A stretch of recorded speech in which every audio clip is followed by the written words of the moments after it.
Então, antes de começar a aula de hoje, propriamente dito, eu queria discutir aquele problema que eu estava discutindo no fim da aula passada, sobre o fluxo de energia para um fio. É um problema importante. Você pega uma pilha aqui,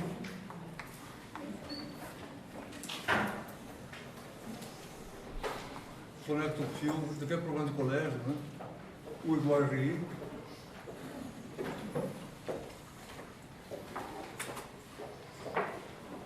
O que a gente estava vendo é o vetor de Poynting. Se você pegar um trechinho desse fio aqui e ampliar, você vai ver uma coisa assim.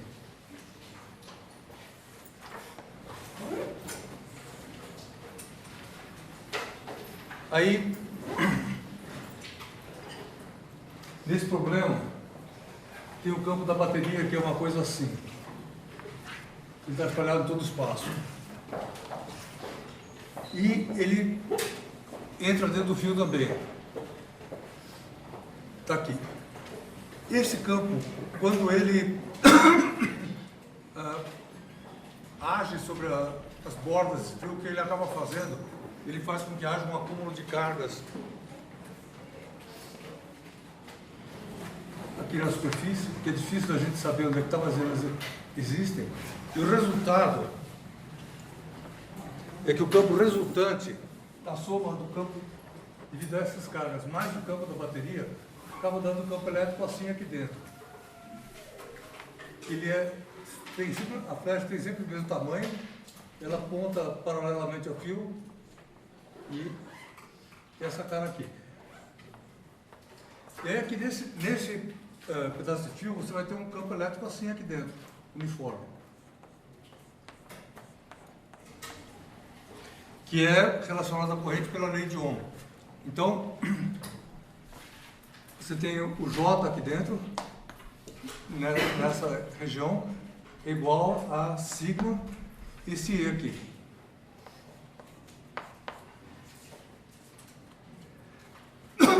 Se você virar o fio assim e olhar o fio de frente, você vai ver uma coisa assim, por cima, né?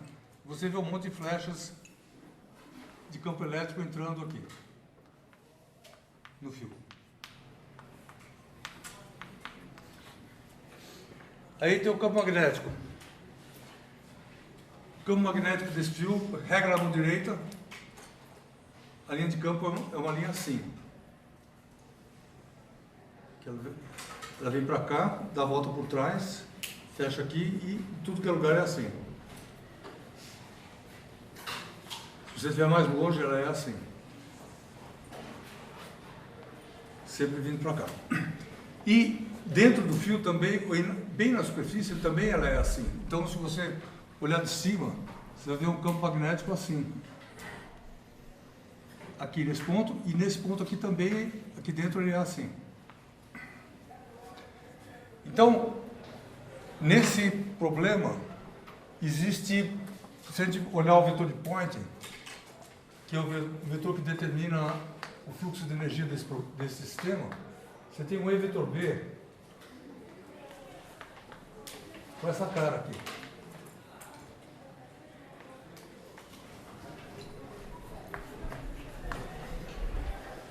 E o E para dentro, o E assim para dentro, o B apontando assim, certo? E vetor B dá o quê?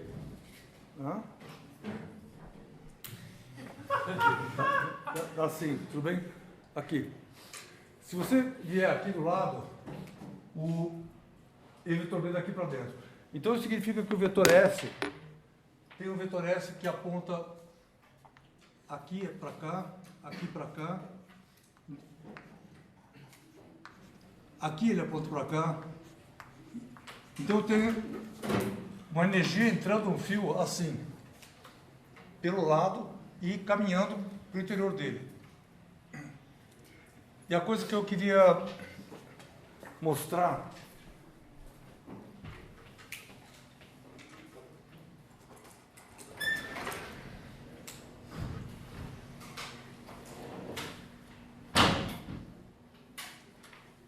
seguinte, qual é o valor disso daqui, da energia fornecida a esse pedaço de fio? Se você chamar isso aqui, esse pedacinho de, sei lá, de L, esse trechinho aqui, qual é a energia que entra aqui? Então, para calcular a energia que entra, você vai calcular a seguinte coisa, calcular o fluxo do vetor S, e você vai ter que escolher uma superfície fechada para calcular uma superfície, não precisa ser fechada, desculpa. Essa superfície lateral aqui, você vai ter que pegar uma normal a ela e multiplicar pelo elemento de área. Aqui. Então, se você puser a normal para cá, e eu vou pintar de verde essa normal,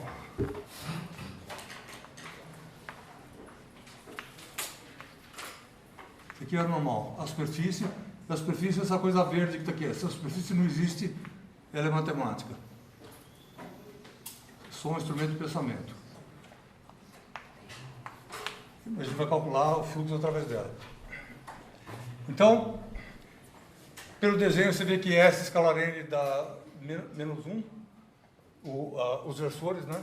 Então esse negócio aqui dá menos integral sobre a superfície de S vezes o elemento de área. E como a gente está pegando um pedaço de fio aqui, o E é o mesmo em tudo que é lugar, o B é o mesmo em tudo que é lugar, o tamanho do S é constante, então isso fica menos SA. E A o que é? A é essa área verde aqui, que é menos S 2π, chamado do que de A minúsculo, esse raio aqui,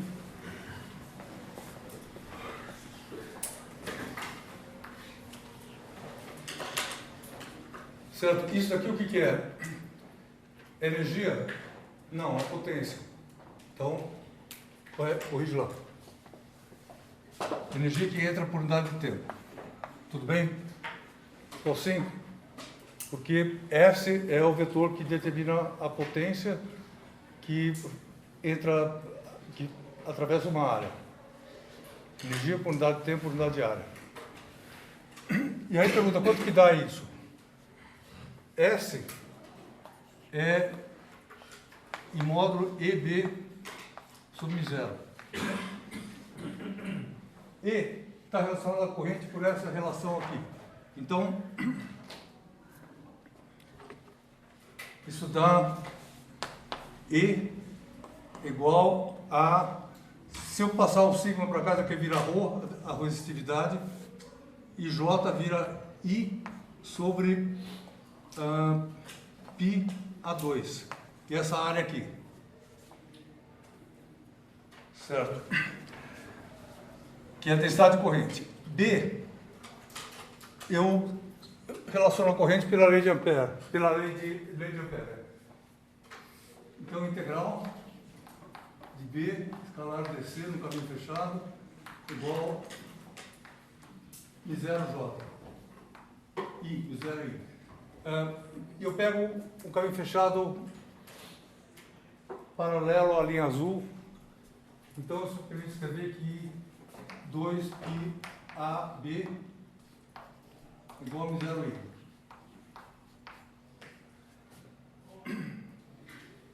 E aí eu tenho uma relação, eu vou tirar I daqui, I igual, não, vou tirar B.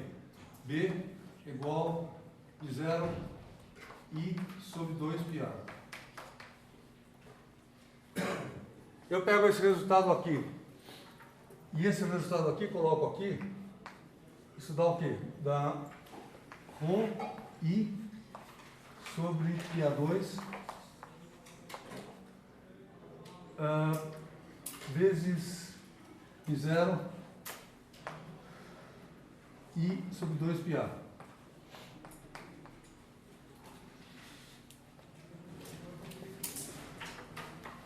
Isso é essa. Se você pegar a Oi? A definição de S. Não, tá. Obrigado. E tem um sub-zero que eu esqueci aqui, que era esse daqui. Aí você pega isso aqui e multiplica por 2πAL. Então isso aqui dá 2πALS igual, esse zero cancela, e aí dá ρ π A2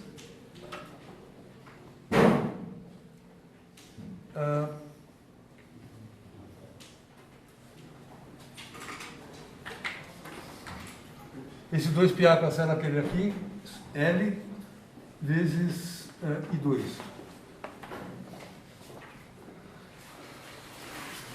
E aí, se você olhar isso aqui com força, você vê que isso daqui é a resistência do quê? Desse pedacinho.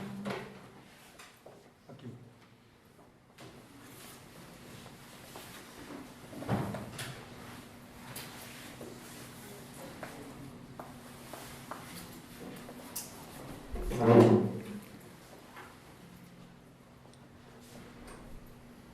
Pessoal, tudo bem? Antes de discutir um pouquinho a física, dúvida na conta. Quer dizer, o que eu fiz na conta? Eu simplesmente traduzi essa expressão em termos de corrente e, naturalmente, isso fica com essa cara. Qual que é a mensagem disso? O que é RI ao quadrado? É a energia dissipada por efeito Joule nesse trecho de fio aqui.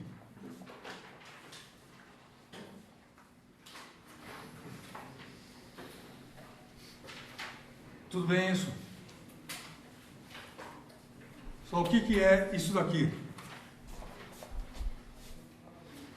Energia que fluiu para esse pedaço de fio.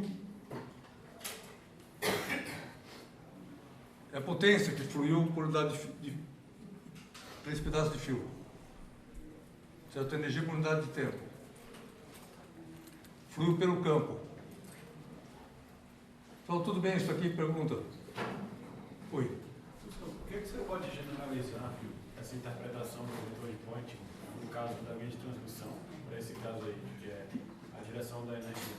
Não, é o seguinte, a gente motivou na linha de transmissão a construção desse vetor aqui como sendo o fluxo de energia.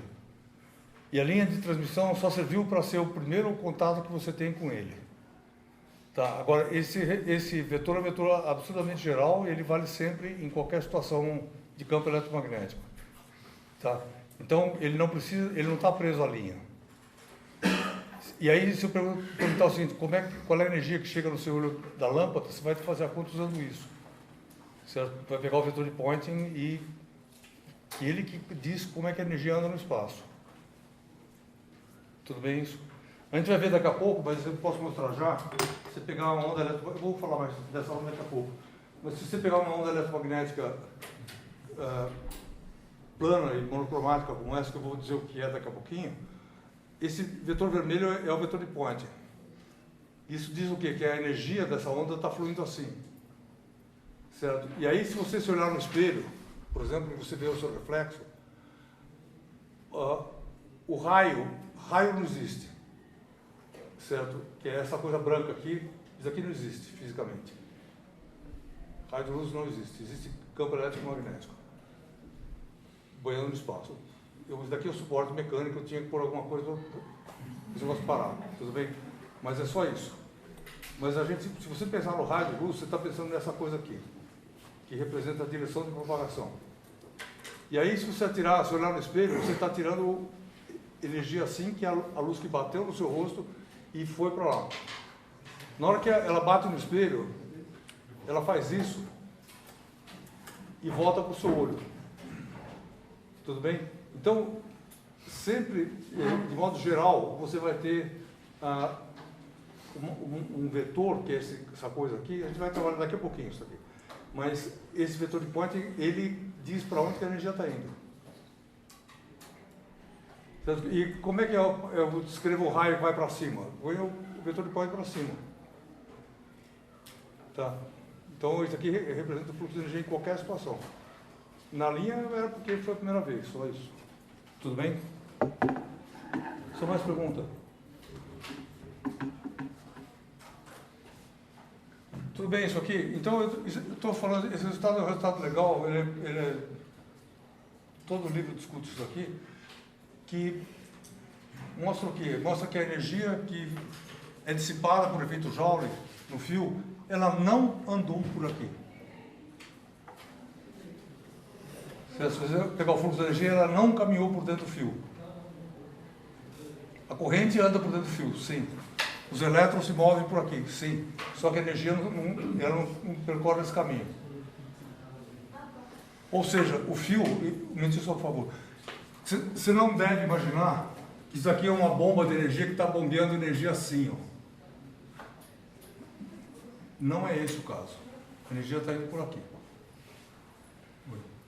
Professor, o vetor de Ponte ele começa na superfície externa do fio, certo? Não. Se você pegar esse sistema aqui, tem vetor de Ponte aqui, tem vetor de Ponte aqui, porque a energia tem que sair da pilha e ela tem que chegar aqui. Só que eu não sei calcular o campo aqui, então eu não sei desenhar com precisão qual é a direção do fluxo de energia aqui. Tá, mas certamente tem um fluxo de energia aqui. Tem um fluxo de energia aqui, aqui perto do fio também tem, ele está chegando assim, também. E isso aqui é sobre o fio. Aí por que eu calculo aqui? Porque aqui é fácil calcular, só por isso. Mas tem algum ponto dentro do fio onde ele não existe? Só tem algum ponto do fio onde ele não existe, só nesse eixo aqui. Ele é zero por simetria. Porque a energia não pode ter uma direção, o fluxo não pode ter uma direção. Tá? Mas, e aí é o seguinte, se você fizer a conta de novo, você vai ver o seguinte, que o fluxo de energia através desse subpedaço aqui é igual à energia que é dissipada nesse pedaço. Então ela é menor do que, ou seja, pensa no fluxo de energia, a energia está andando aqui. Parte dela é dissipada no caminho. Então aqui chega menos. Tá? E aí chega menos. E até que não chega nada lá no meio. E aí essa energia que chega aqui, o que ela faz? Ela vira calor e sai em forma de calor. Tudo bem? Só mais perguntas? Na arquitetura integral diária, você tirou o S para fora como se ele fosse constante na área. Nesse caso particular é. Não, mas o campo magnético ele não cai como sobre ela. Não, mas eu estou pegando o campo. Aqui é o módulo que entra. E eu estou pegando o módulo sobre essa superfície verde aqui. Que ele é sempre igual. Você está pegando o point só na superfície. Porque senão aí eu não sei calcular. Se eu não fizer isso. Oi. Aquele sigma VZ é a densidade superficial de... Não. Isso daqui é a condutividade. E esse sigma, ele, se você quiser relacionar com a resistividade, que é isso aqui, ele é isso daqui. Então, isso aqui é uma característica do metal, do tipo de metal que você está mexendo. Então isso não tem nada a ver com as cargas que são induzidas pelo... Absolutamente nada. Isso aqui é simplesmente falta de letra. Ou seja, a gente gastou as letras que tinha e está usando outra vez com outro significado. Tá? Você toma cuidado com isso. Foi. Sobre o eixo central, que não tem nenhum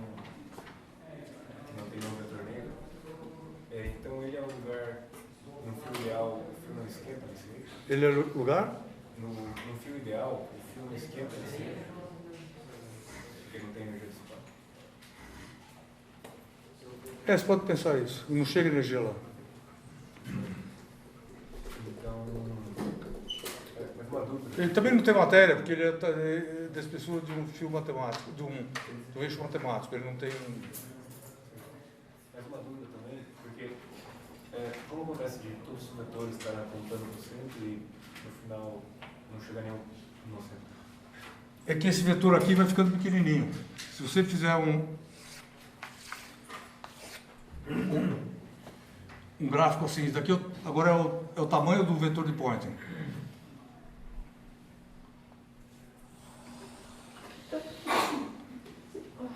Isso aqui é o tamanho da flecha. Tá aqui. Que aqui é grande, aí ela vai ficando menor aqui, menor, menor, menor, e aí aqui ela não tem mais tamanho. Que é o único jeito dela não ter direção. Só mais perguntas? Nessa coisa aqui. A gente vai falar do vetor de Poynting muitas vezes no curso ainda, mas esse aqui é um caso clássico de discutir como é que ele funciona. Pergunta?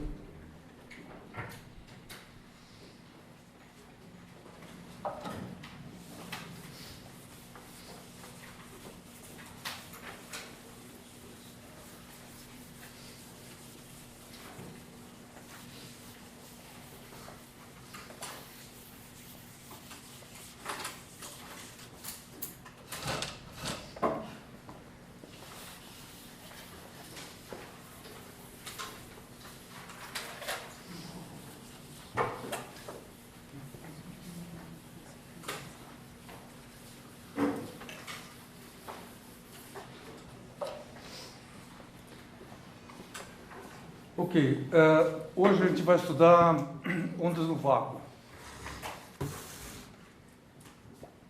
que é um assunto super importante em física. Isso aqui que é onda no vácuo. Aí você pergunta o que é uma onda não no vácuo. Certo? Uma onda não no vácuo, por exemplo, é a onda dentro do vidro. Isso existe. Existe onda dentro da parede. Certo? Existe onda no ar, existe onda em muitos lugares. Então, quando a onda ocorre dentro da matéria, ou seja, existe um meio material no qual a onda anda, seja ele vidro, ou ar, ou água, ou qualquer outra coisa, ou metal, a onda pode andar em qualquer lugar desses lugares. A descrição matemática fica mais complicada. A gente vai fazer isso no fim do curso. Então, o que a gente vai fazer agora quando eu falo vácuo, é a contraposição a isso. Ou seja, você imagina um lugar onde não tem matéria nenhuma. Então, vácuo significa isso. Tá?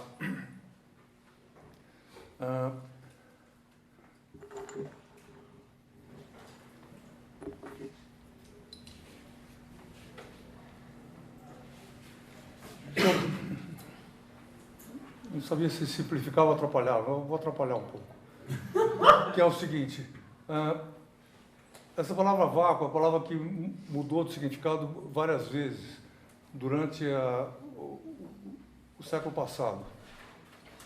Certo? Se você for olhar os livros do Maxwell, o Maxwell se preocupava com o eletromagnetismo e também com a teoria cinética dos gases e termodinâmica. E o Maxwell falava o seguinte: existe vácuo numa vasilha se você tirar dessa vasilha toda a matéria que é tirável. Certo? Isso não quer dizer que ele seja vazio. Tudo bem isso? Ou seja, qual é a diferença das duas coisas?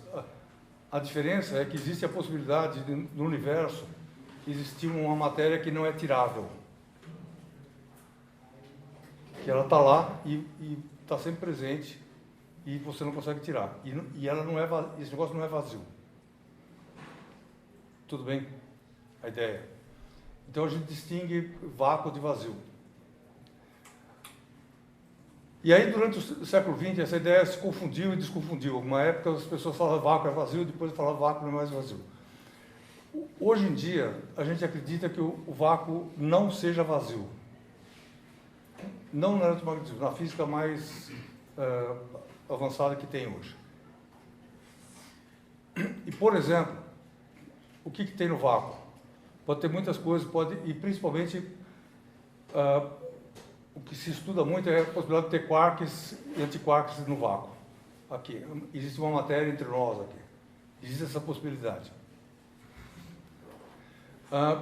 Como é que você sabe que isso é verdade? Como é que você testa isso?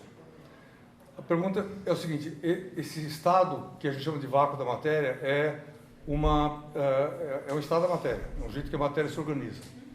Pergunto, como é que você consegue fazer transição de fase na matéria? Você sabe disso. Você pega um sólido, você esquenta, ele vira líquido. Você pega um líquido, esquenta, ele vira gás, assim por diante. Você pode virar plasma depois, pode quebrar as partículas, pode fazer um monte de coisa. E a física que se faz no CERN hoje, ela tem muito a ver com a ideia de você jogar uma energia nesse vácuo e transformar esse vácuo em outras coisas. Tudo bem? E aí, o que isso acontece? Sim. Você joga um núcleo com enorme energia contra outro núcleo aqui, e de vez em quando ocorre alguma coisa que a gente poderia descrever como sendo a fervura, entre aspas, do vácuo. Ele é um estado que está lá e ele se transforma devido à energia que você jogou lá. Quando isso acontece, o que você observa? 7 ou 8 mil partículas indo parar no seu detetor. Tudo bem que saíram dessa matéria que estava aqui dentro. Tudo bem isso? Só assim. Por que eu estou falando isso aqui? Porque eu estou falando, a palavra de vácuo, ela muda de significado. Então, se você for falar para o físico de partículas hoje, vácuo para ele vai ser essa coisa cheia de matéria. Mas, para nós aqui, hoje, vácuo é um lugar onde não tem matéria. Tudo bem? Ou, pelo menos, onde não tem carga elétrica. O que é isso? Só aí é uma coisa do eletromagnetismo que é legal, é o seguinte: o eletromagnetismo não enxerga nada outro tipo de matéria que não seja carga. Você pega um negócio só tem massa, você tira uma onda eletromagnética, ela ignora aquele negócio, não quer nem saber. Então, o eletromagnetismo só se interessa por cargas. Tudo bem? E a única coisa que decide se uma onda está no vácuo ou não é a existência de cargas livres ou móveis no meio. Tudo bem isso? Então, o conceito de vácuo que a gente está usando aqui é esse, de que não tem matéria, ou pelo menos que as cargas, se existirem, não se mexem. Já está bom e a onda passa solta lá dentro. E aí, para você descrever ondas eletromagnéticas, você parte das equações de Maxwell.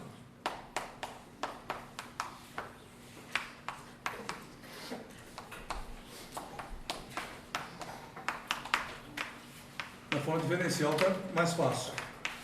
A outra fica muito difícil de tratar.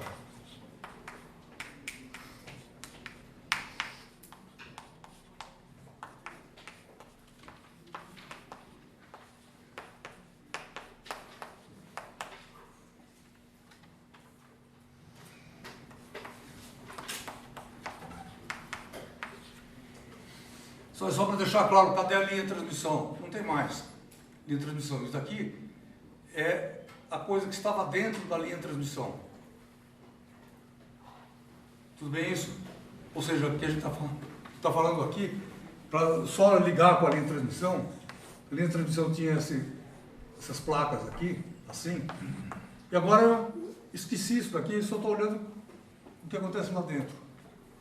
E aí pode ser dentro da linha de transmissão, pode ser no universo, pode ser aqui na sala, pode ser em qualquer lugar.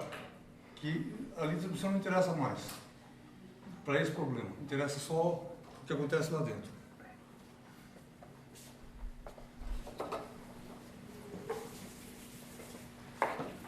Tudo bem, aí essa é a equação de Maxwell em geral. Pergunta, como é que interpreta essa equação aqui? Ou seja, o que está escrito nessa equação, por exemplo? Divergente de E igual a ρ. Agora, aonde que está esse ρ aqui, fisicamente? Do ponto de vista matemático da equação. Dentro da superfície. Oi? Quem está falando? Oi? Dentro da superfície matemática que você está vendo no campo elétrico. Só dentro da superfície matemática? Sim e não. Se você pensar na forma integral, sim. Agora pensa nessa forma aqui. Aonde está localizado esse ρ aqui? Uma singularidade? Porque você está fazendo divergente do campo num ponto ali, e essa divergente se calcula num ponto que não tem dimensões? Não precisa ser singularidade, pode ser uma constante. Então, tudo bem. Eu agora perguntar onde que está fisicamente essa constante. Só onde que está fisicamente o ρ? Oi? Na matéria. Fala, No sólido. Oi? No sólido. O ρ está no sólido? Mas o campo elétrico. Não, nessa equação aqui, como é que você entende a relação entre divergente de E e ρ? Se o ρ é uma carga que está em algum lugar, tudo bem? E como é que a gente deve ler essa equação? Deve ler do seguinte jeito: se você tiver o ρ aqui, densidade de carga aqui, e você olhar esse ponto aqui, aí isso aqui não é um nulo. Mas se você olhar aqui, aqui tem carga. Tudo bem isso? Mas você não olha onde a carga está, você olha um ponto fora da distribuição de carga. Certo? Para esse ponto, a equação que esse negócio obedece está aqui igual a zero. Só tudo bem isso? Isso é muito importante, essa equação local. Ela relaciona o divergente do campo com a carga num ponto, com a carga que tem naquele ponto. Sim. Então, tudo bem isso aqui, pergunta. Então, é muito importante ter isso claro. Ou seja, pode ser que no seu problema tenha o ρ em algum lugar, mas se ele não tiver ρ aqui, você vai pôr zero na equação. É a carga exatamente no ponto onde você está calculando. Oi? É a carga onde você está calculando o divergente. Exatamente, a carga onde você está calculando o divergente. Se a carga estiver aqui e o divergente está calculando o divergente aqui, o divergente é zero. Então o ρ estaria onde você tem a criação de Oi? campo elétrico. Então o ρ estaria onde você tem a criação de campo elétrico. Exatamente. Então, se aqui tem criação, aqui não tem. É o que está dito. E aí ρ é zero. Tudo bem isso?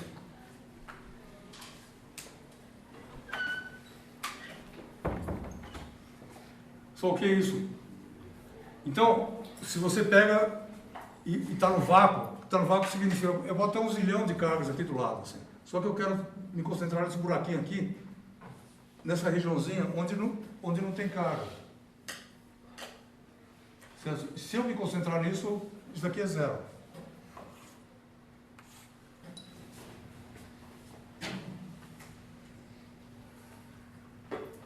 O que é isso? Só assim. Então, a gente precisa tomar cuidado com isso, porque quando eu falo equações de Maxwell no vácuo, eu não quero dizer que tem vácuo no universo inteiro, que não tem carga, não estou dizendo nada disso. Estou dizendo apenas que eu não estou fisicamente, localmente, na região onde tem carga. Tá, estou em outro lugar. E aí, se você olhar a linha de transmissão, é exatamente isso que acontecia. Se eu pergunto, esse lugar é vácuo? Dentro da linha de transmissão, esse ponto é vácuo. Tem cargas fazendo coisa, tem carga fazendo coisa, mas aqui dentro não tem carga. Então aqui dentro é vácuo, nesse lugar aqui. Tudo bem isso? Claro, essa pergunta.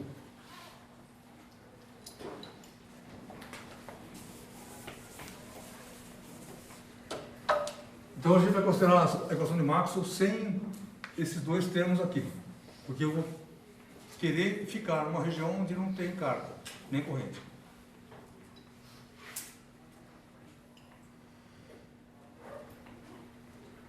Só antes disso, por que a onda no vidro é diferente da onda no vácuo? Porque tem carga. Oi?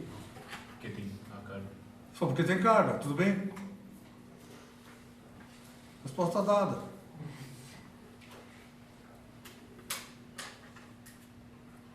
E por que o vidro não é vácuo? Porque lá tem carga e tem corrente. Tudo bem? Por que a parede não é vácuo? Porque tem carga e tem corrente. O que é isso? Na verdade, vai ver que é mais a corrente que faz o efeito mais tarde, mas tem as duas coisas. Carga se mexe. Ok. E aí essa equação, o que sem essas duas coisas, você tem duas relações que dizem que alguma coisa é zero e duas relações que misturam um campo elétrico e magnético. Isso daqui é uma coisa que a gente chama de equações acopladas.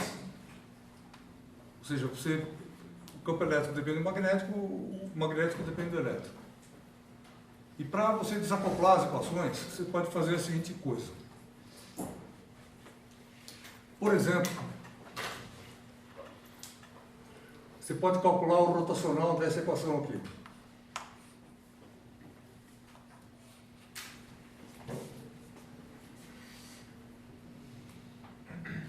Por que você pode fazer isso? Porque o rotacional é uma espécie de derivada, você deriva o que você quiser. Se for um vetor, você pega e deriva. Você tem liberdade para fazer isso. Pega e faz. Aí você vai ter do lado de cá rotacional do rotacional de E igual menos o rotacional de dBdt.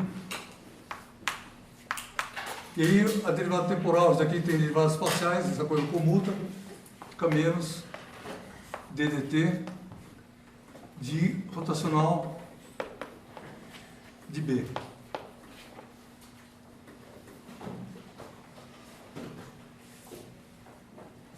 E agora você vem nessa equação aqui e pega a rotacional de B e coloca lá.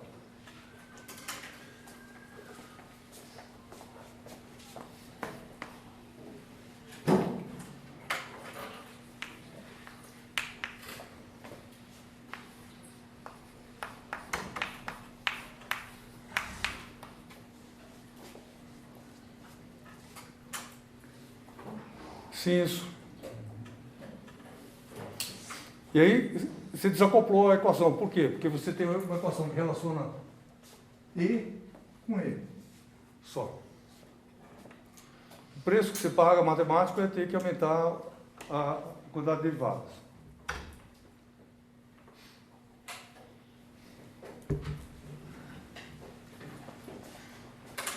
Aqui lá dá para entender o que é, isso aqui é mais difícil. O que significa essa operação aqui, rotacional do rotacional? Então, você pega um vetor qualquer,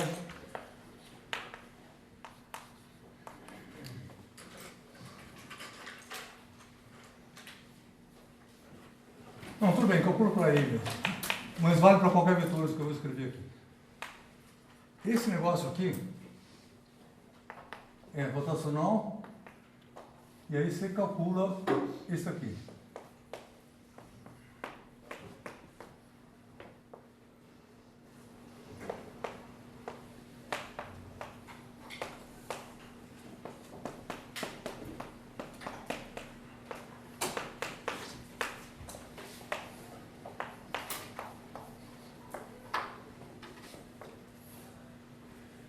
Ele desenvolve esse determinante delta y e z menos delta z e y na direção i mais delta z x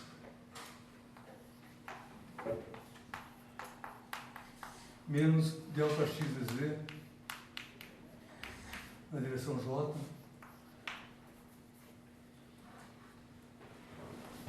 mais delta y e x, não, delta x e y menos delta y x em direção K.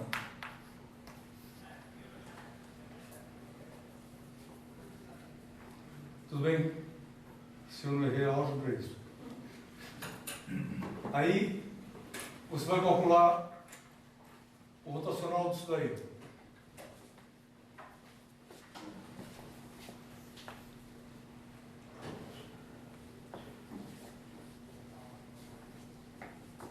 Chamo isso daqui de uma letra qualquer. A. X. Tudo bem? Porque está na direção.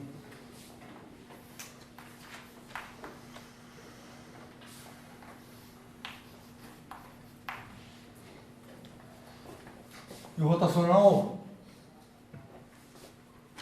desse vetor aqui, estou dizendo que daqui é o vetor, tudo bem? Aí você calculou o rotacional a segunda vez. Isso daqui dá, você copia aquela expressão, dá delta y a z menos delta z a y i mais. Tudo bem, você pega, repete isso n vezes com os outros componentes. Mas nós não precisamos escrever tudo. Basta esse. E aí você pega os A's e tira de lá de cima. Então isso aqui é delta y. A z vai ser isso aqui. Delta x é y.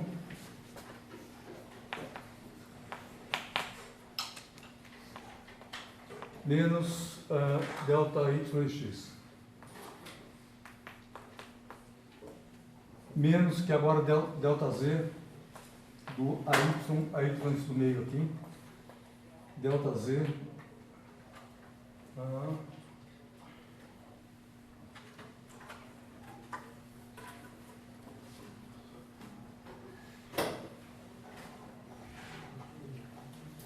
Uma coisa que não está bem aqui.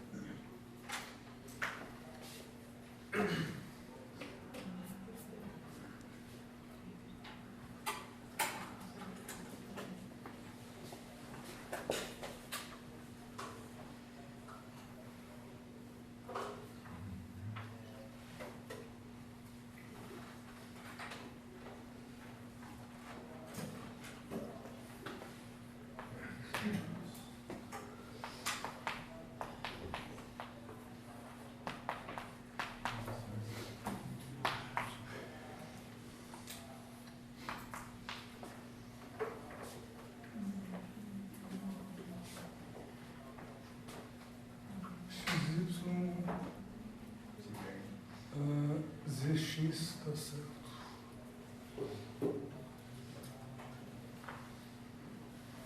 Eu não estou mostrando essa derivada aqui.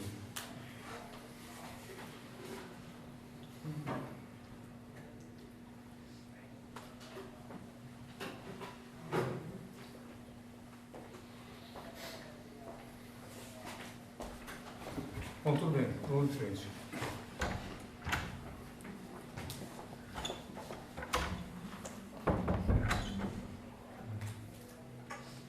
Mais as outras coisas. Isso daqui pode ser escrito do seguinte jeito. Não, acho que não está bom, não. Está bom. Delta y. Só lógico que não tem erro, não. Está certo. Esse daqui eu vou escrever com delta y para o lado de cá. Da delta x, delta y e y. Só modelo, escrevi isso aqui.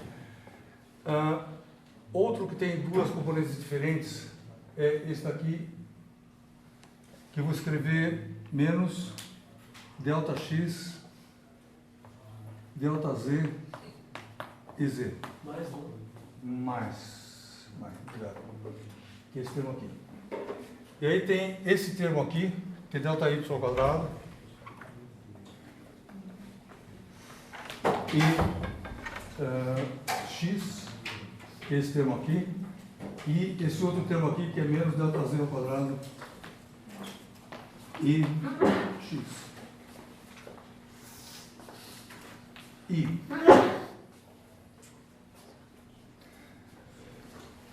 aí você olha isso aqui com força, se você somar e subtrair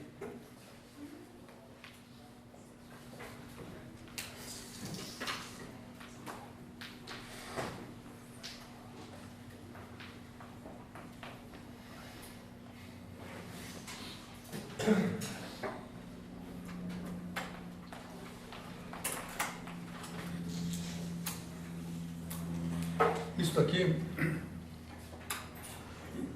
e arrumar a resposta, você vai ter a seguinte coisa. Esse termo aqui é delta x, delta y é y, delta x, delta z é z, e delta x é x. Então, o primeiro termo fica delta x disso aqui.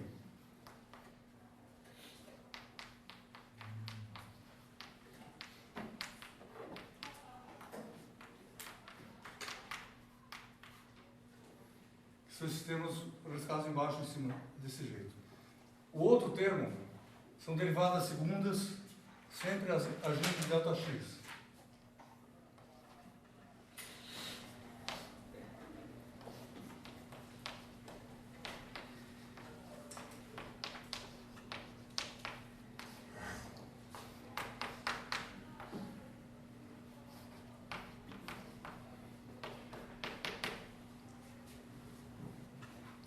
Acabou. Agora, a gente queria mostrar isso aqui.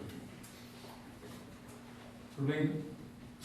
Então, não tem segredo. Você pega isso aqui, você tem um pouco de paciência, manipula, escreve as derivadas lá, manipula o resultado, e você chega no seguinte resultado.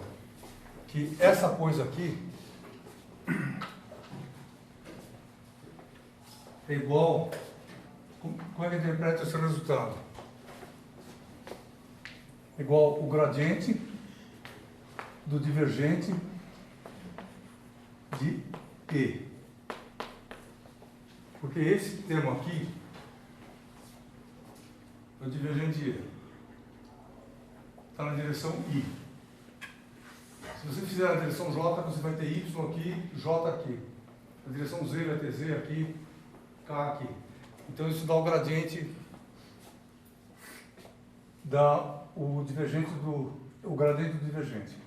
Menos, esse é o outro operador aqui, que é o laplaciano de E.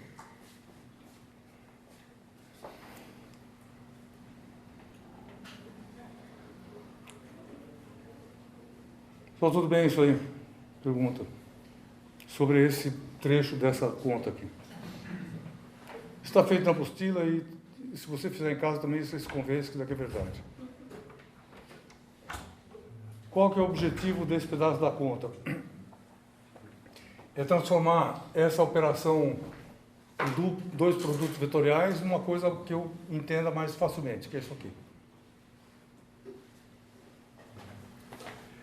Então, essa equação de cima aqui, ela vira o seguinte, vira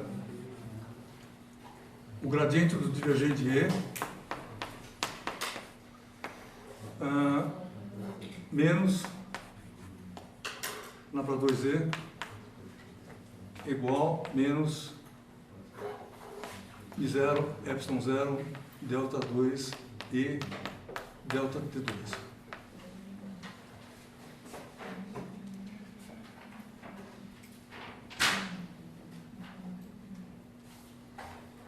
E o que é essa equação? Essa equação é essa equação aqui, calculado o rotacional. Você vai, nessa equação, olha com força de novo as equações de Maxwell, vê que isso daqui é zero porque eu estou no vácuo.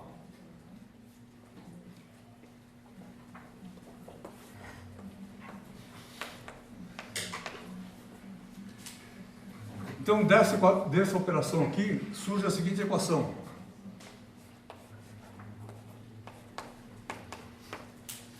Essa coisa aqui, que a gente já viu na aula de transmissão, esse produto aqui é 1 sobre C2, velocidade da luz.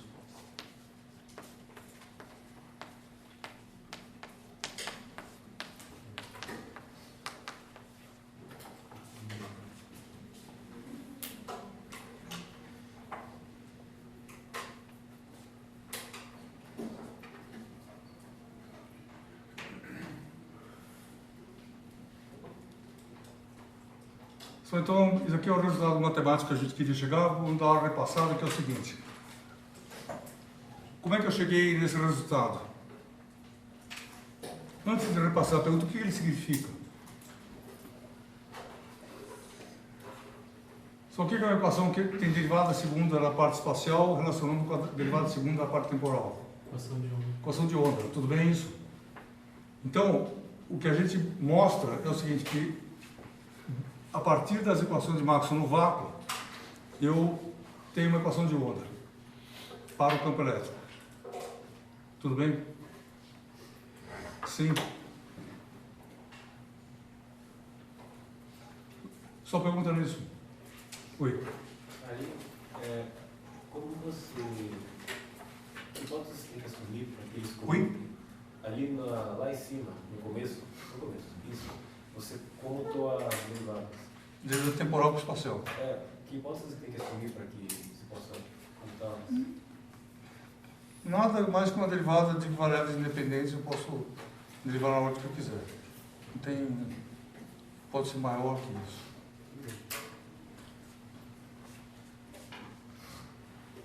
Então vamos lá.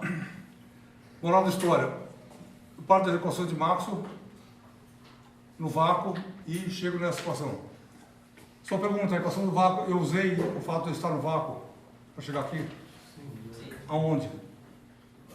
Aqui, ó. Tudo bem? Ou seja, essa operação passar daqui para cá só vale se eu tiver no vácuo. Se não tiver, não vale.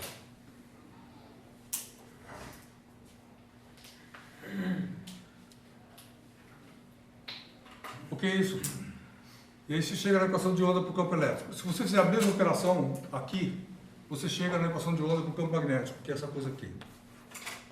Fazendo exatamente a mesma conta.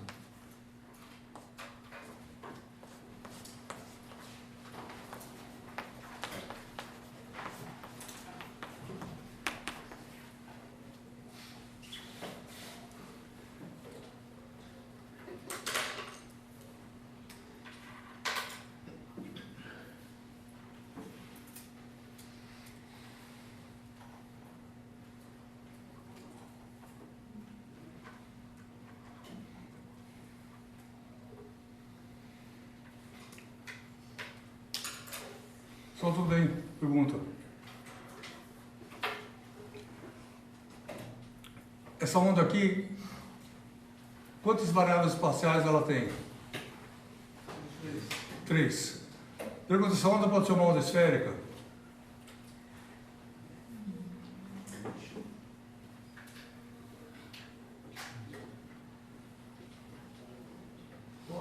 Pode.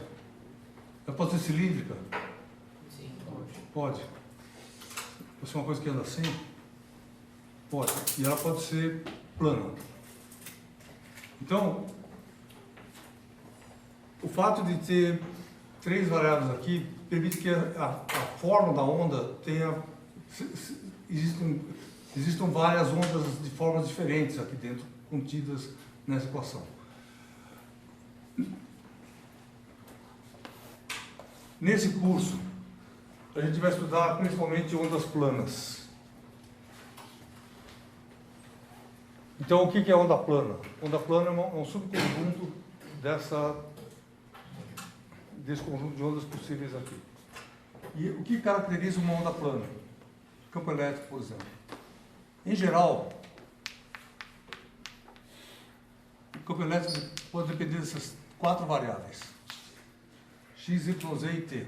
Ela pode ser uma onda esférica, cilíndrica ou qualquer outra forma.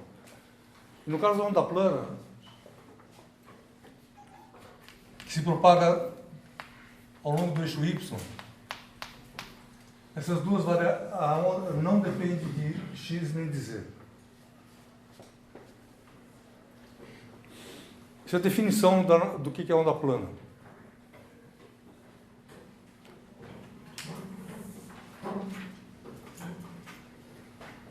Só muito rápido.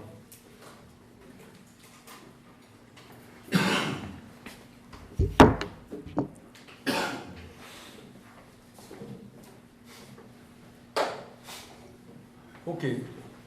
Equação da onda plana de onda da onda plana. Derivada em x, isso daqui dá zero. Derivada em z dá zero. Então, essa equação aqui obedece a essa equação aqui.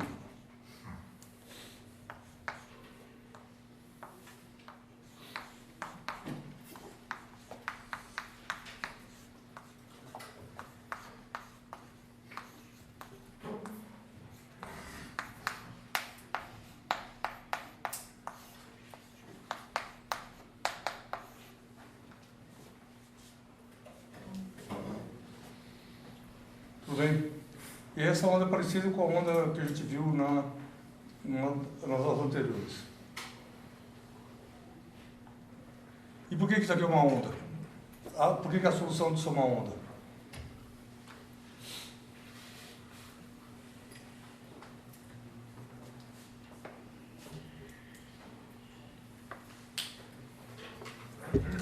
A gente já viu isso duas, três aulas atrás. Você tem uma equação geral desse tipo aqui, cuja derivada segunda em relação à posição é proporcional à derivada segunda em relação ao espaço, ao tempo. Pergunta, por que isso daqui é equação de onda?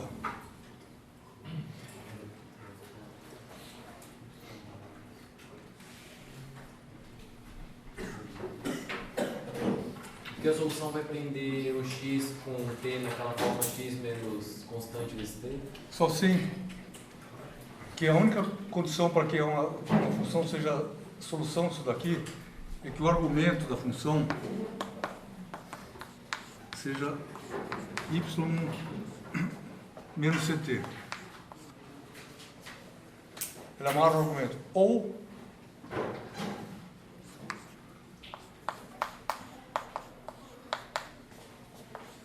y mais ct. E uma combinação linear dessas duas coisas funciona também.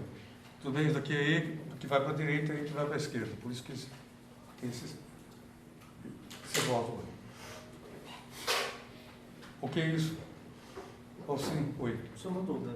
Voltando nessa equação aqui, você assumiu que o divergente do campeonato é igual a zero porque ele está no vácuo, então você chega na equação de onda.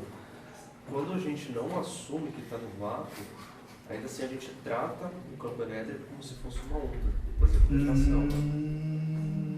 Não. Não. Não. Pessoal, o que ele falou é o seguinte, suponhamos que eu não quisesse estar no vácuo e que eu guardasse essa função aqui. Pergunta, a solução é uma onda? Você tem que perguntar se.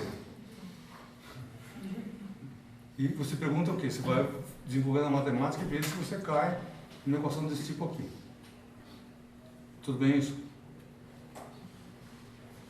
Sim. O que a gente vai ver no futuro é o seguinte. Quando você vai para a equação de B, o que aparece no equivalente aqui é divergente de J na equação. Isso para o futuro, aula 35, lá no final do curso. E aí, quando você manipula esse resultado aqui, no futuro aparecerá, em vez desse zero aqui, aparece uma outra coisa, que é alguma coisa proporcional a dB dt. Que é uma derivada não segunda, primeira. Tudo bem? E aí pergunta, eu posso olhar isso como onda ou não?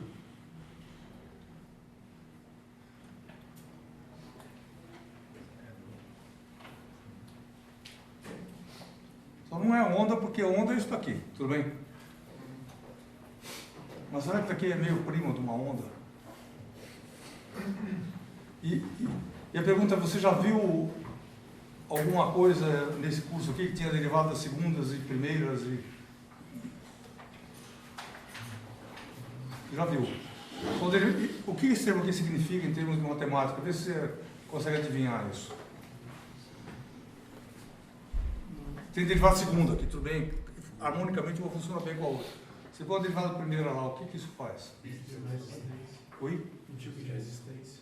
São tipo de resistência? Sim. Tudo bem? E a onda amortecida? E aí por que a onda não entra na parede? Porque ela é amortecida. Certo? A onda entra lá dentro e vai desaparecendo. Então o que a gente vai ver no futuro é o seguinte, que na hora que você põe esse termo aqui, aqui você ganha um novo termo que dá uma onda amortecida. E isso diz que se a onda entra ou não entra no material. Por exemplo, se você puser uma sala cheia de tijolo aqui, fechada, se ligar o seu celular nem funciona aqui dentro. Sim. A onda atravessou o tijolo. Atravessou. Está vendo? Então, algumas vezes o amortecimento é grande. A luz, você enxerga através da parede? Não. A onda do celular passa. Então, significa que algumas situações você tem amortecimento grande, outras não. A gente vai ter que entender isso por quê. E o pior de tudo é que a gente consegue. Então...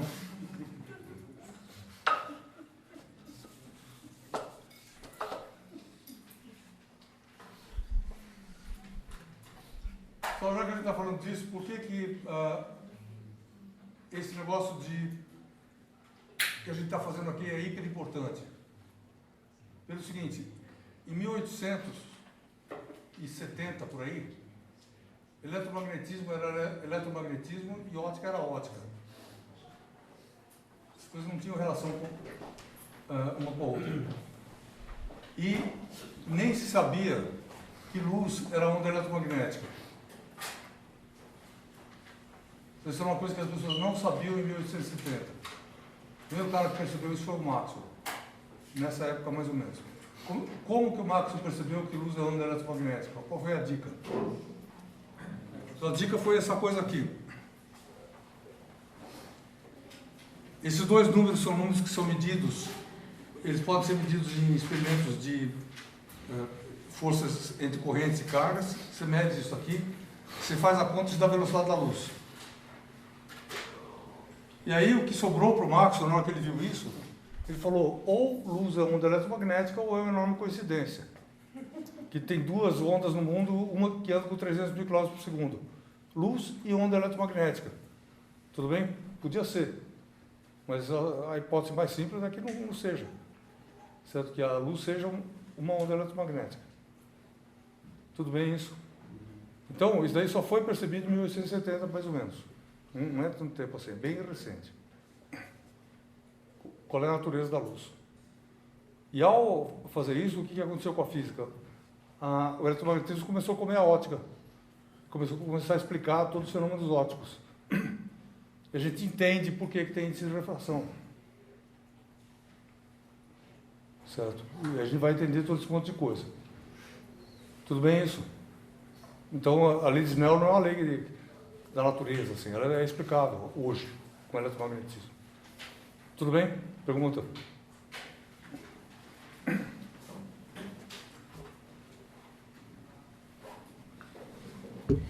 Ok.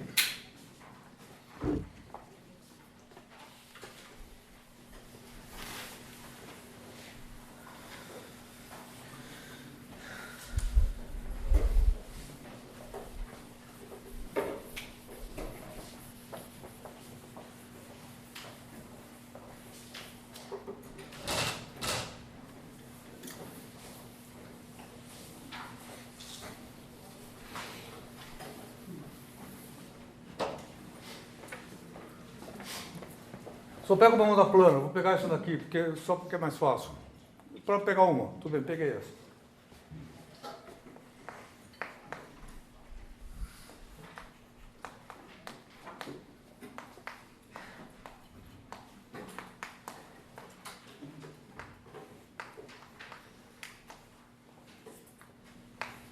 A função dessa coisa aqui, de y menos ct.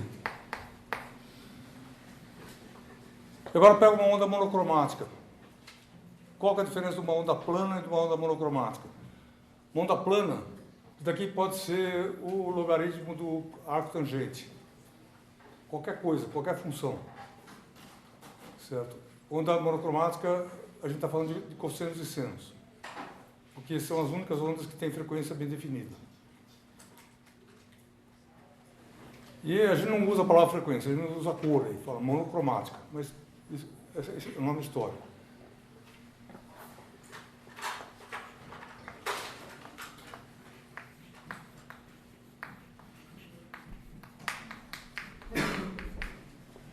Então, você pode ter uma onda com a seguinte cara.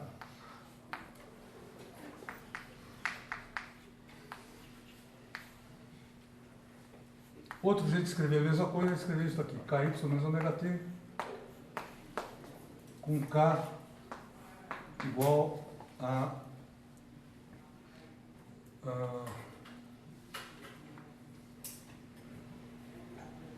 ômega C ômega. Ômega sub C. Essa primeira letra é um E0? Oi? É um E0 essa primeira letra? E0, vetor. Ela é o módulo do campo elétrico. Oi? É o módulo do campo elétrico. É o módulo. Então, isso daqui é uma onda plana e monocromática.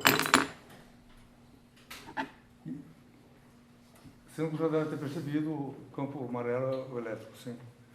Tudo bem? Só E0 é o módulo do campo elétrico.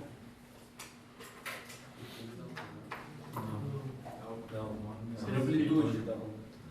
Ah, sim, amplitude, mas... Tudo bem isso? Só que existem muitos vetores campo elétrico que dão onda. Tudo bem isso? Só sim? Então, isso aqui é um vetor. Tá? E, moral da história, é que essa coisa aqui, o E0 é um vetor. Que é o vetor amplitude. Então, tudo bem isso daí?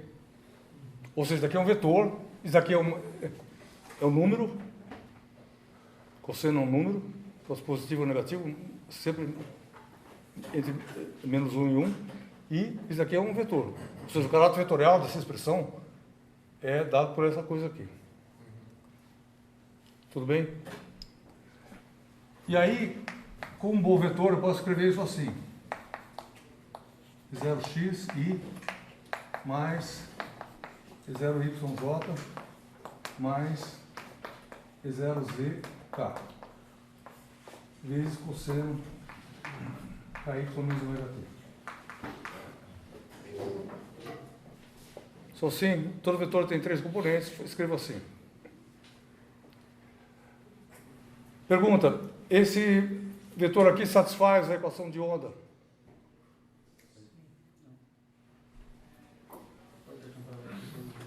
Satisfaz porque qualquer coisa que você puser com KY menos ômega t satisfaz. Tudo bem? Mas é onda plana? Sim? Oi? Mas pode ser onda plana? Não pode ter tanta variação de assim. Não, pois é, isso é uma outra questão, mas a pergunta daqui satisfaz a equação de onda. Só sim satisfaz. Por quê? Porque para satisfazer basta isso aqui. Agora, a pergunta que a gente tem que fazer em seguida é o seguinte: aqui é um bom campo elétrico. E aí eu pergunto, o que um bom campo elétrico faz? Ele obedece às equações de Maxwell. Tudo bem isso? Pergunta, esse campo elétrico obedece às equações de Maxwell? Não. Por quê? Se você pegar a divergente de E, desse E aqui, o que você vai fazer? Calcular delta x mais delta EY, delta Y mais delta EZ, delta Z.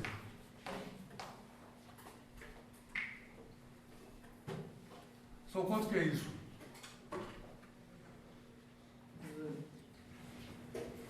Zero. Por quê?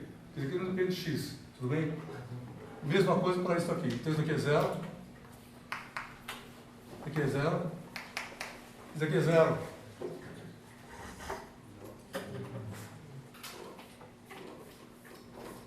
Isso aqui tem que ser zero.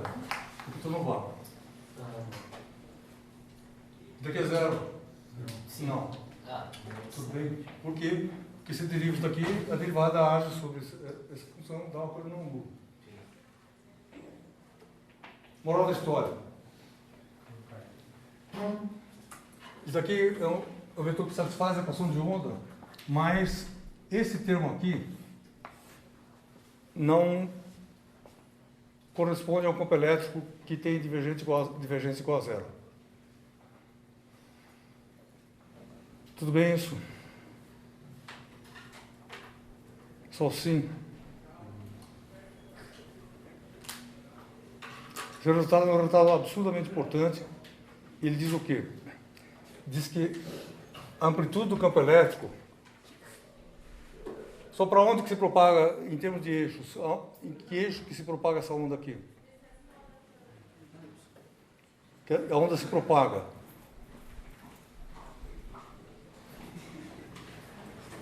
Só onde que está a informação a respeito da direção de propagação da onda?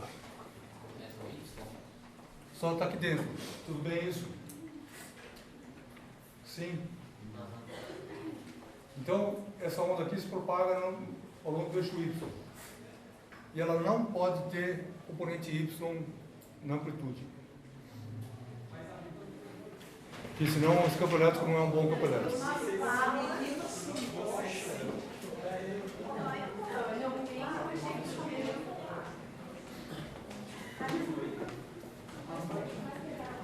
Oi? Por favor. Pronto, pode falar. Isso não quer dizer que a onda monocromática não possa existir no vácuo. Não. Não. Pergunta, isso aqui pode ser não nulo? Pode ser não nulo? Não nulo. Isso. Sim. Sim. E esse? Sim. Não, isso aqui tem que ser zero. Esse tem que ser zero. Tem que ser zero. Aham. Tudo bem? Mas isso daqui pode não ser nulo, isso daqui pode não ser nulo. E, então, o resultado disso é essa coisa aqui. Certo? Que é uma onda que anda para cá, mas o campo elétrico é perpendicular à direção de propagação. O que seria um EY nesse desenho aqui? Seria um campo elétrico assim, ó.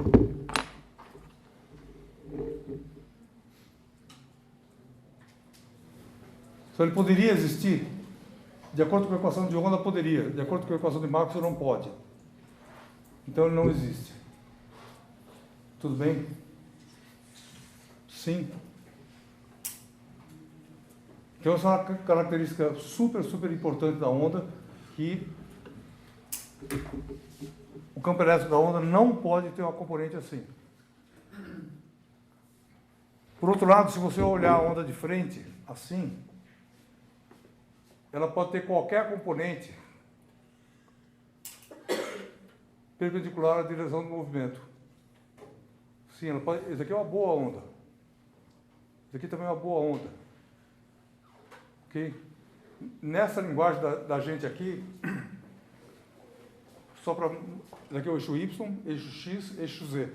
Isso aqui é um E, amplitude Z, e X.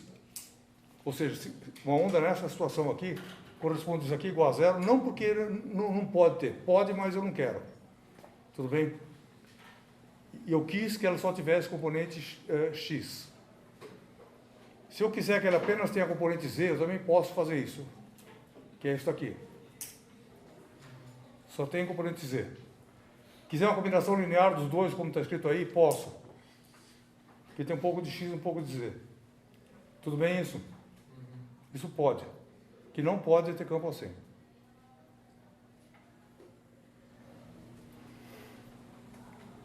Pergunta.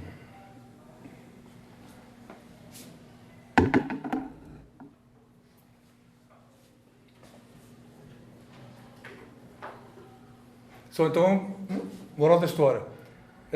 E não é porque é onda monocromática. Toda onda eletromagnética plana não pode ter componente da direção de propagação.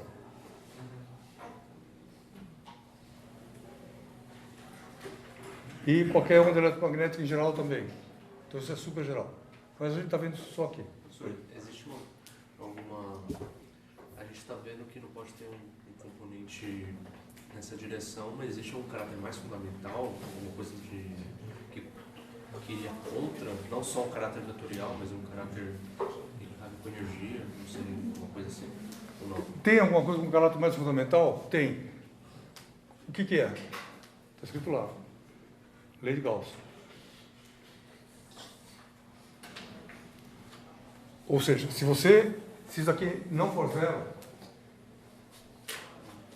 a lei de Gauss não é satisfeita. Tudo bem isso? Então, transforma essa discussão que eu estou fazendo aqui agora numa discussão mais com a lei de Gauss na forma integral, que é o seguinte. Imagina que você tenha o eixo Z aqui, o eixo X bem 90 graus para fora aqui, X, e o eixo Y assim.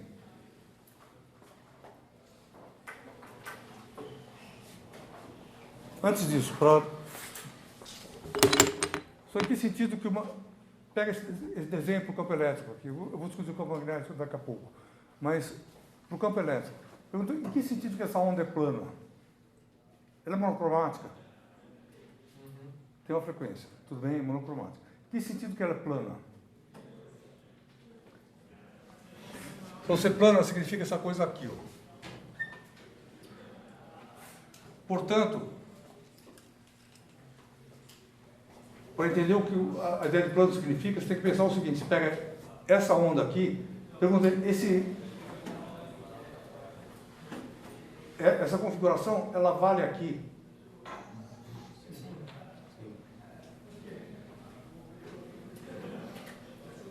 Então, daqui é o campo elétrico, esse negócio aqui é o campo elétrico nesse ponto aqui. E ele depende do quê? Ele depende de Z. Só o tamanho dessa flecha depende de Z. Só depende dessa distância aqui, tudo bem? Disso ele depende, que é Y. Mas ele não depende de Z. Tudo bem isso? Não depende de X. E, portanto, se eu fizer isso,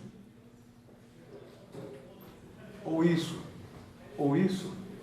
em qualquer eixo perpendicular ao plano aqui, o desenho é o mesmo. Então, tudo bem isso. Então, onda plana significa isso também. Que é a fase da onda e o tamanho e a direção sentido da flecha são sempre os mesmos em qualquer plano perpendicular ao eixo Y. Em outras palavras, se você tiver agora uma onda se propagando na sua direção assim, e a onda for plana, ou seja, aqui agora é o eixo Y para você, e se o campo elétrico aqui for assim, aqui ele será assim. Certo? E aqui ele será assim.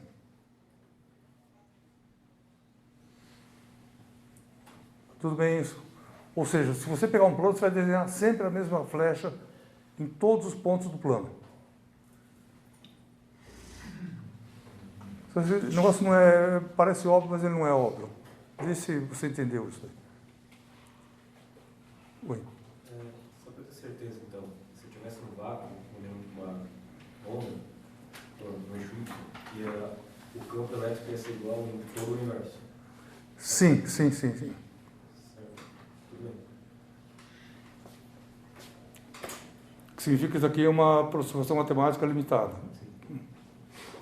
A gente usa isso. E não tem muito problema também. A gente contorna esse problema aí. Só tudo bem isso aqui? Sim? Ou não? Tá, então, onda plana, o que acontece? O vetor, campo elétrico, ele é sempre o mesmo em qualquer ponto de um plano perpendicular ao eixo de propagação. Se eu tiver a onda estiver propagando assim, como eu falei, vetores ou todos assim. ou todas assim, tanto faz. Não assim. Isso não será. Isso aqui não é uma onda plana. Por quê? Porque esse vetor aqui depende dessa coordenada aqui. E essa coordenada aqui, nesse caso, seria a coordenada x. Então, estou definindo onda plana com uma coisa que não depende de x. O que é isso? Pergunta. Tá, agora a pergunta que você fez. Pega uma onda plana aqui.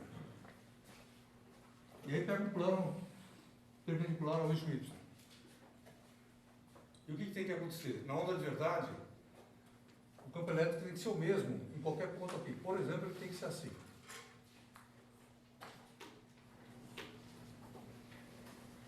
Sempre com o mesmo tamanho, a mesma orientação, etc. No outro plano, ali para frente, ele pode mudar de tamanho, pode mudar de sentido também. Pode ser assim, isso pode. Em todos os pontos ele tem esse tamanho aqui. Isso pode. Agora imagine que você estivesse falando de uma onda longitudinal, que é uma onda com campo elétrico assim. Só tudo bem isso aqui? Para entender o próximo argumento agora. Então, isso aqui já entendeu. Agora pega. Por que não pode ter onda longitudinal? Onda plana. Campo elétrico aqui assim, aqui assim, aqui assim, aqui assim. E vou desenhar sempre a mesma flecha em todos os pontos do plano. Um pouco para frente, eu vou desenhar uma flecha diferente. Pode, por exemplo, ser assim.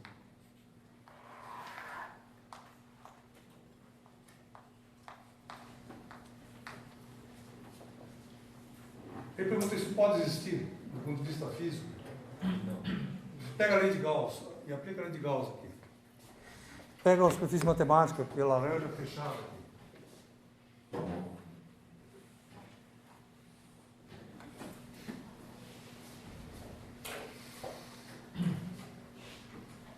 Se você tiver um campo assim, tem carga aqui dentro? Não. Deveria ter, sim. Então deveria ter, tudo bem? Por quê? Porque está entrando mais campo do que está saindo. Então quer dizer, teria que ter uma carga negativa. Certo? Tem carga? Não está, está no vácuo. Então, é o mesmo jeito de dizer a mesma coisa que está dito aqui de outro jeito, outro desenho. Certo? Você tem uma contradição. Então, o único jeito de não ter a contradição, como que o outro desenho foge da contradição? Então, pega a superfície gaussiana, deixa lá. Agora põe a flecha assim. Assim. Assim. Como é que esse desenho não tem contradição? Essa flecha não fura a superfície. Tudo bem? Então ela deu um drible no problema. Desse jeito, sendo transversal. Ok? Só assim isso. Mais perguntas?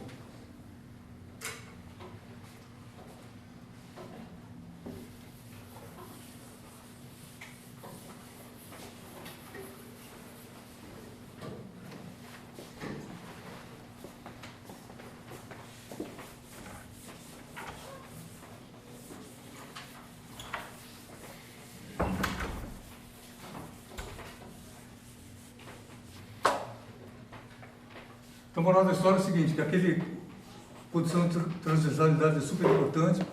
Você tem essa situação aqui, que é a equação de onda. Só estou copiando o que estava aqui.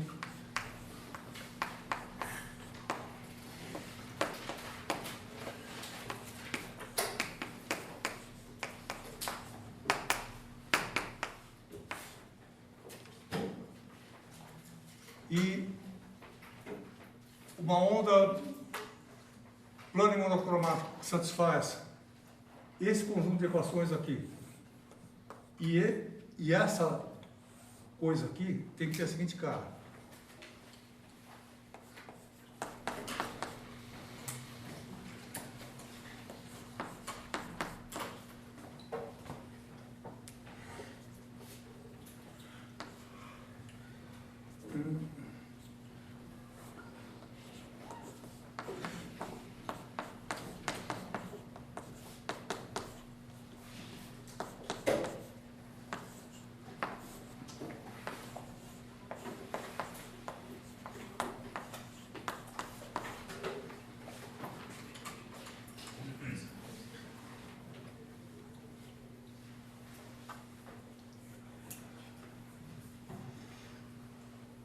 São muita informação nova na aula, mas atenção agora à seguinte coisa.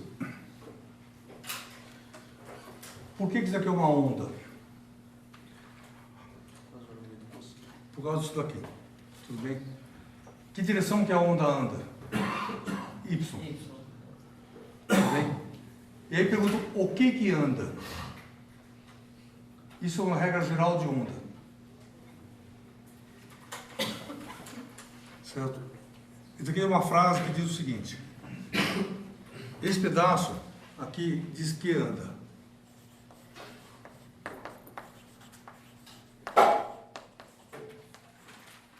E esse negócio aqui diz o que anda.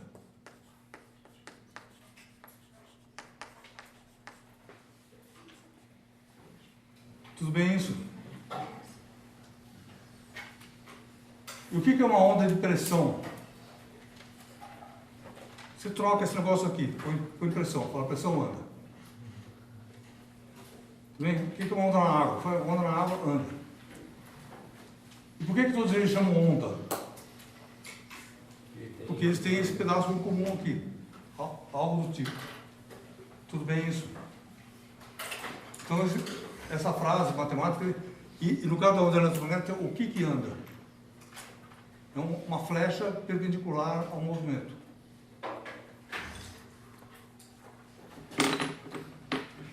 Tudo bem isso? Só o campo magnético.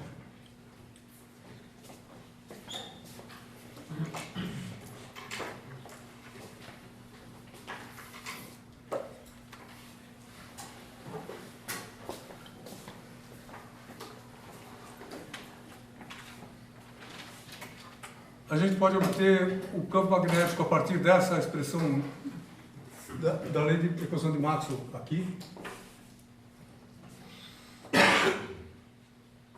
Porque se eu calcular o rotacional de E, eu tenho dBdt integral, tenho V, que é o que eu vou fazer agora. Então, rotacional de E, outra vez, é I, J, K, delta X, delta Y, delta Z, e X, e agora já põe um zero aqui, porque eu sei que não tem isso, e Z.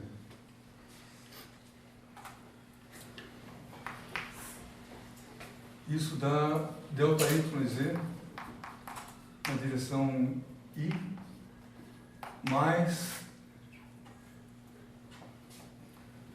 delta Z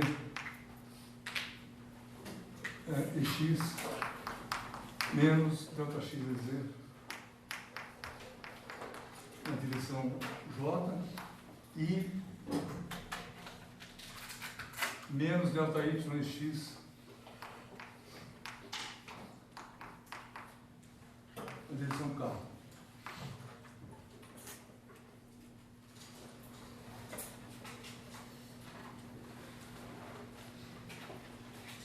Quanto que dá isso aqui? Então, o que é EX? EX é isso daqui vezes isso. Tudo bem?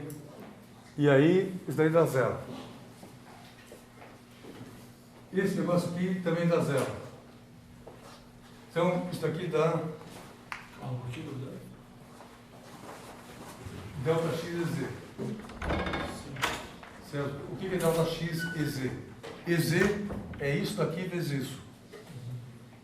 Esse conjunto não depende de X. Então deriva da zero. Certo.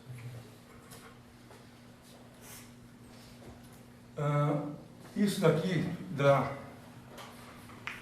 E0Z, que é isso daqui. Certo? Derivada em Y do cosseno é menos K seno KY menos ωt.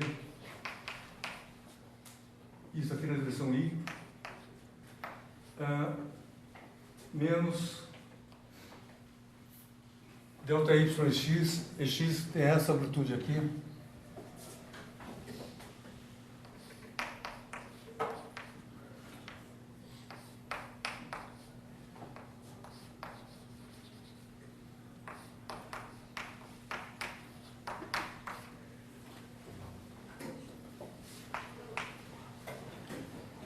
Faltou o K aqui.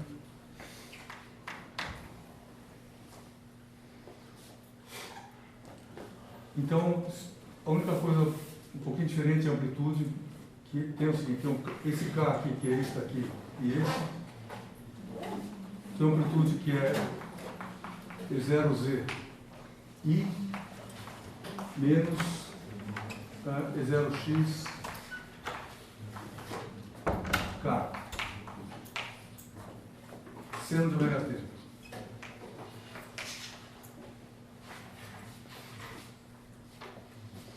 Isso é igual a dBdt. Não tem nenhum. O KY, esqueci.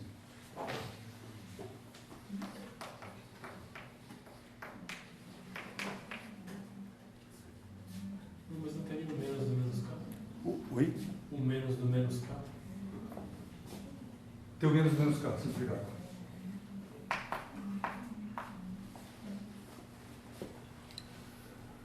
Ok, isso aqui é dBdt. Menos dBdt. Pela fala. Portanto, B vale o quê? Vou ter que integrar isso aqui em relação a ômega. E isso dá K sobre ômega E0Z I menos E0x K cosseno KY menos ômega t.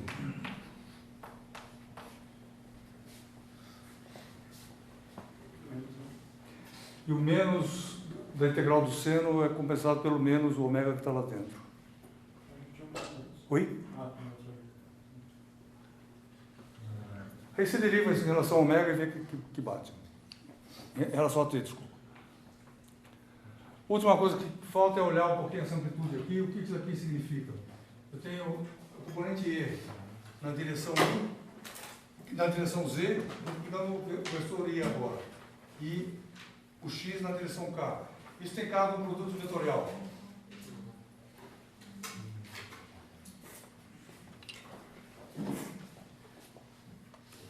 Então B pode ser escrito do seguinte jeito: K sobre ômega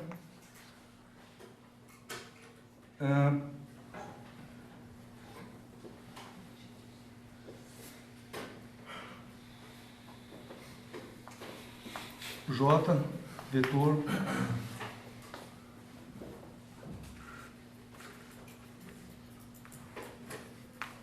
E0ZK mais E0XI cosseno KY menos ômega t. Só verificando, J vetor K dá I, que é aquele primeiro termo lá, e J vetor I dá menos K.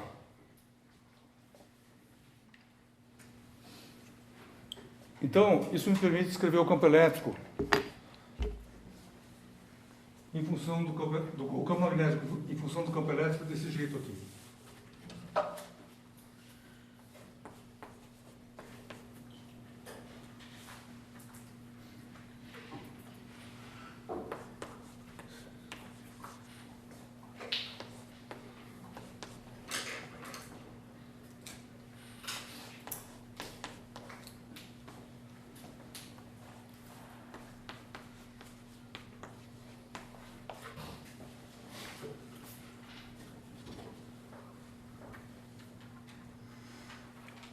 Ok.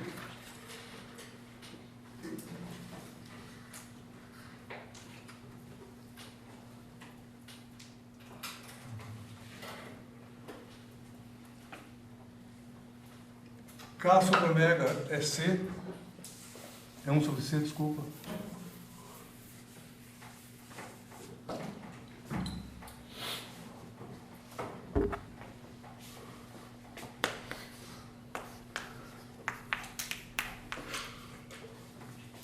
Posso substituir a velocidade da luz aqui.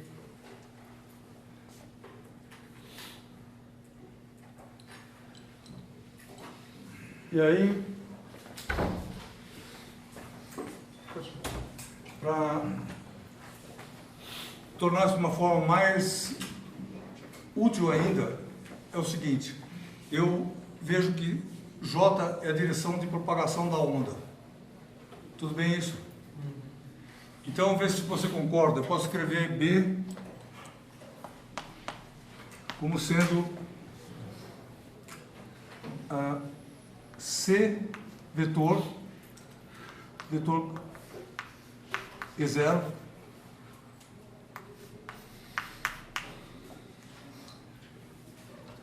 não, nem E0 vetor E sobre C2. Tudo bem? Na medida que isso aqui é o E.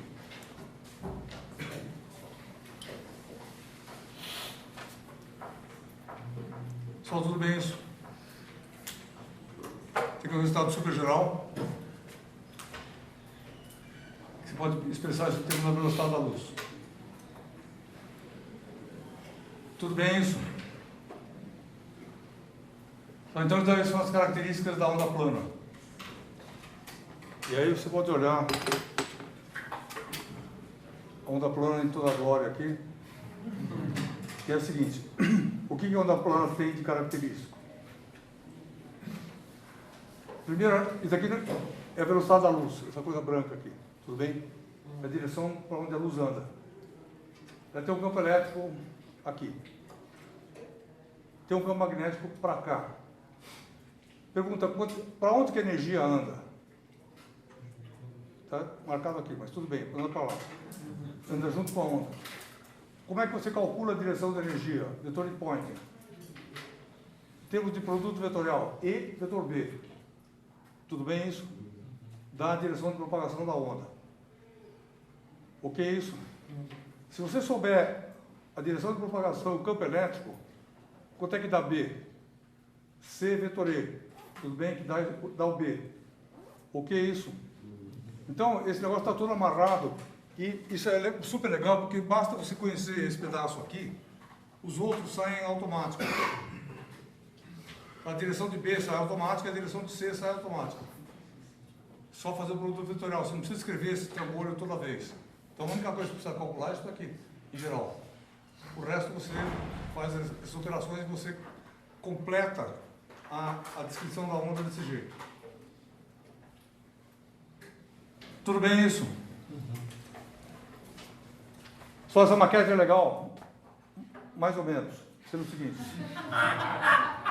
Porque ela descreve muito bem alguns pedaços da onda, mas não a propagação. Só a onda não anda assim. Ela anda de que jeito? No instante dt depois desse que você está vendo aqui, essa flecha vai abaixar e virar essa daqui. Tudo bem isso? Essa flecha aqui vai aumentar e se tornar essa. Sim. Então, os campos vão se mudando continuamente no tempo e no espaço, vão se transformando, e o que eu teria que fazer de verdade era o seguinte: eu ponho essa onda aqui na sua frente, apago a luz, não deixo você ver, e ponho outro desenho em outra posição, sendo que esse campo aqui é o campo velho modificado. Tudo bem isso?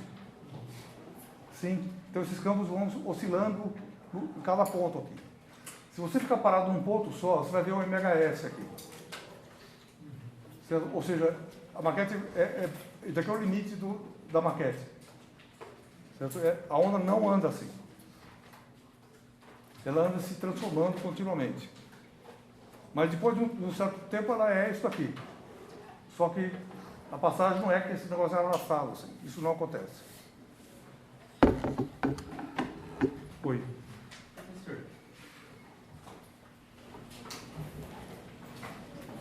Professor, você pode pensar em termos de um vetor resultante? Vetor? Resultante desses dois? Se eu posso somar E dizer que ele circula? campo elétrico com campo magnético, não. Tá. Não posso, porque são objetos de natureza diferentes. Sim. Tá? A mesma coisa que somar velocidade com aceleração ou qualquer outra coisa dessa. Eles são entidades diferentes. Tá. Professor, Ah. se eu tenho um fio carregado, Você tem um? um fio carregado Sim. e uma carga livre se Sim. movendo próximo a esse fio, Sim.